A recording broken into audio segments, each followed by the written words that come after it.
ચોમાસાની વર્તમાન સિઝનમાં સુરત જિલ્લામાં નોંધાયેલા સાર્વત્રિક વરસાદ અને જળાશયોની સ્થિતિ અંગે જિલ્લા કલેક્ટર તેજસ પરમારે સુરત જિલ્લાની પરિસ્થિતિનો તાગ મેળવી તમામ પરિસ્થિતિને પહોંચી વળવા જિલ્લા વહીવટી તંત્ર સજ્જ છે તેમ જણાવ્યું હતું। જિલ્લા કલેક્ટર તેજસ પરમારે જણાવ્યું હતું કે હવામાનની આગાહી મુજબ સમગ્ર જિલ્લા વહીવટી તંત્ર વરસાદની સ્થિતિ પર નજર રાખી રહ્યું છે। સુરત જિલ્લામાં છેલ્લા 6 થી 7 દિવસથી વરસાદની સ્થિતિની વિગતો આપતા જણાવ્યું હતું કે છેલ્લા 2 દિવસમાં વરસાદનું પ્રમાણ ઘટ્યું છે। વરસાદની ગતિ ધીમી પડી હોવા છતાં સુરત જિલ્લા વહીવટી તંત્ર સંપૂર્ણપણે રેડ એલર્ટ પર છે। ઇન્ડિયન મેટ્રોલોજીકલ ડિપાર્ટમેન્ટ તરફથી દર 3 કલાકની હવામાન ખાતાની મળતી વિગતો મુજબ તંત્ર દ્વારા તમામ તૈયારીઓ કરવામાં આવી રહી છે। જળાશયની સ્થિતિ અંગે માહિતી આપતા કલેક્ટરે જણાવ્યું કે ઉકાઈ ડેમની રૂરલ લેવલ 321 ફૂટ છે, જેની સરખામણીએ હાલ ડેમની સપાટી અંદાજે 310 ફૂટની નજીક છે। ઉપરવાસમાં વરસાદને પગલે ઉકાઈ ડેમમાં પાણીની આવક ધીમે ધીમે વધી રહી છે। સિંચાઈ વિભાગના અધિકારીઓ સાથે સતત વહીવટી તંત્રના સંપર્કમાં છે। જિલ્લા કલેક્ટર તેજસ પરમારે જિલ્લાના તમામ નાગરિકોને અપીલ કરી છે કે વરસાદને કારણે જો કોઈ પણ પ્રકારની સમસ્યા કે આપત્તિ સર્જાય તો તાત્કાલિક જિલ્લાના આપત્તિ વ્યવસ્થાપન કંટ્રોલ રૂમના હેલ્પલાઇન નંબર 1077 પર સંપર્ક સાધવા જણાવ્યું હતું। નમસ્કાર, હું છું તેજસ પરમાર, કલેક્ટર સુરત। સુરતમાં છેલ્લા 6-7 દિવસથી વરસાદની સ્થિતિ સારી છે।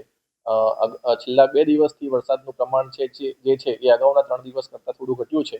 અત્યારની સ્થિતિએ જોઈએ તો જિલ્લાનું જે એવરેજ રેઇનફોલ છે એ અત્યારે આજની સવારની સ્થિતિએ 382.25 mm જેટલો એવરેજ રેઇનફોલ નોંધાયો છે આખી સિઝનનો।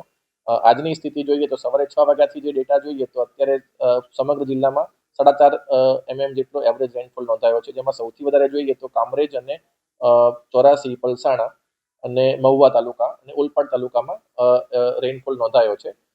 છેલ્લા 2 દિવસથી મેં જેમ કીધું એમ વરસાદની ગતિ થોડીક ધીમી પડી છે, પરંતુ હજુ પણ અમારું જે તંત્ર છે એ રેડ એલર્ટ ઉપર છે અને દર 3 કલાકે અમને ઇન્ડિયન મેટ્રોલોજી ડિપાર્ટમેન્ટ એટલે IMD તરફથી જે પણ ઇન્ફોર્મેશન આવે છે એના આધારે એની તૈયારી અમારી ચાલતી હોય છે। સમગ્ર જિલ્લામાં તમામ મામલતદાર રૂમ જે છે કંટ્રોલ રૂમ કાર્યરત છે। સાથે સાથે જ્યારે પણ કોઈ પણ પ્રકારનું માહિતી આપણને આવે તો આપણી જે નીચેની ટીમ્સ છે, જેમાં ખાસ કરીને ફાયરની ટીમ એ ત્યાં જતી હોય છે।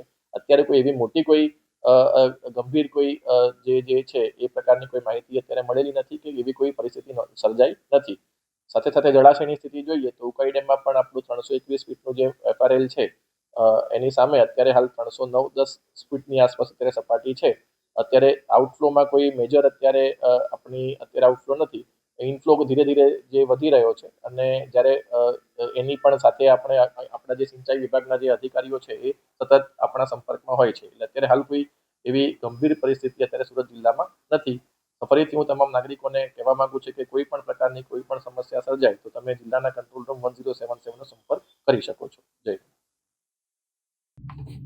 Bureau report Janadesh news, Surat.